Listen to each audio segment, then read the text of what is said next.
Раил Бакиров һәм Владимир Малыгин яшьлек микрорайонда үткәрелгән бер генә очрашуны да калдырмый икән. Үткән ел күтәрелгән мәсьәләнең хәл ителүенә сөенеп, быел тагын да мөһимлекләрен уртага салып сөйләшер өчен килгән алар. Үткән собраниеләрдә тоже вопрослар күтәргән икән. Безне жительләрне мондагы беспокоит. Иртә кич белән этләр күп йөри. Балалар школга бара. Күбебез сопровождать итәбез. Ну, ахыргы вакытларда алар әзәйде.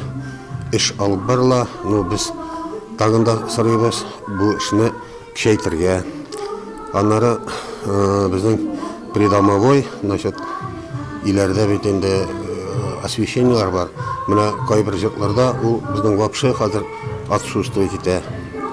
Аның сәбәбе, наверное, удыенга халык уйлыдыр, удыен арта аның белән.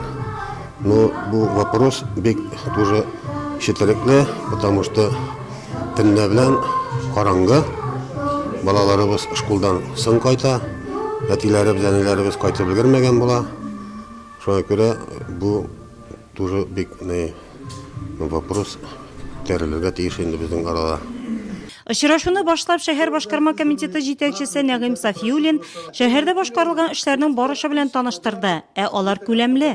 Чыгыш ясаучы трак йортларга капиталь ремонт үткәрү, чиста су, уңайлы мохит республика программаларының уңышлы үтәлеп килүе, юлларга асфальт салу һәм йорт яны территорияләрен төзекләндерү һәм башкалар турында халыкны җентекләп таныштырды. За счет средств местного бюджета муниципального дорожного фонда отремонтировано 35 тысяч квадратов метр автодорог. В текущем году, как никогда, из республиканского бюджета было привлечено дополнительные денежные средства в сумме 82 миллионов рублей для проведения нормативного состояния дорог по городу Нурлат. Яшьлек трак милекчеләре ширкәте балансына 19 күп фатирлы трак йорт исәпләнә. Бүгенге көндә бу микрорайонда 3000-гә якын кеше яши. В 2014 году на расчетный счет ТСЖ «Яшлик» от единого расчетного центра поступило 4 миллиона 199 тысяч рублей. В среднем это составляет 350 тысяч рублей по месяцу. Яңа шәһәр, яңа форматта район һәм шәһәр башлыгы Равил Кузюров бу микрорайонда яшәүчеләрне шәһәребезнең инфраструктура үсеше белән таныштырып, алдагы елларда Нурлатны нәкъ менә яңа форматта үзгәртү турында әлеге уңайдан планлаштырылган эшләр белән таныштырды. Мы коммунхоз создали в итоге, можно сказать точно. Этот коммунхоз сейчас у нас будет усиливаться. Следующая задача, мы будем модернизировать все предприятия управляющих компаний товарно-собственного жилья. Что это значит? Это значит о том, что они, которые работу ведут сейчас в этом формате, они будут также модернизированы в будущем. На ближайшие 3 года мы будем уделять только нашему жилищному фонду, дорогам и водоснабжению, и сетям инженерным. Больше никаких затрат, только туда. Исәп-хисап сөйләшү, аралашу өчен сәгать ярым вакыт билгеләнсә дә, ул шактыйга сузылды. Район һәм шәһәр башлыгы Равил Кузюровка яшьлек микрорайонда яшәүчеләрнең сораулары күп булып чыкты. Мәсәлән, аз гаиләләр өчен төзелгән 189-нчы йортта яшәүчеләр капиталь ремонт мәсьәләсе, урамнарны яктырту буенча сорауларын бирсә, Дружба урамы 70-нчы йортта яшәүчеләр керү ишекләрен алмаштыру, балалар мәйданчыгы кирәклеге турында гызырларын җиткерде. Һәр сорауга район җитәкчелеге тарафыннан төпле җаваплар ишетте. 189-й дом, первый корпус. План капитального ремонта включен и когда? 3 корпуса там, 1, 2, 3, да. Они как малосемейка, да. Называется, да?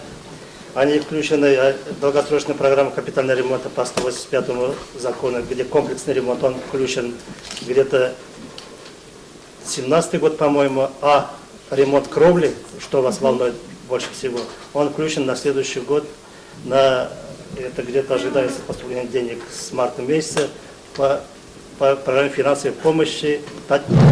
Очень темно в Гондурасе. Идешь между домами, освещена только вот улица, где школьная, и все, дорога. А между домами вот 195-й дом и нашим 189-й, там вообще нет света. Я ваше замечание обязательно приму к сведению, но пока... Еще одно вам замечание. Тротуар у нас не чистится. Людские. Ходим. По микрорайону Яшлик тротуары раньше расчистились. трактором. Сейчас не чистится. Ике контурлы газ казаннарын кую, йорт яны территорияларын төзекләндерү, яңа агач үсентеләре утырту кебек сораулар белән бер рәттән шул микрорайонда яшәүчеләрне биредәге җир астына йөри торган юлның торышы, әфганчыларга куелган һәйкәлнең язмышы да борчы булып чыкты. Соңгысы буенча район башлыгы халык арасында әлеге һәйкәл урынын ничек күз алыйсыз дигән сораштырулар үткәрү турында үз тәкъдимен җиткерде. Бүген район җитәкчелеге Шикәрчеләр бистәсендә яшәүчеләр белән очрашты.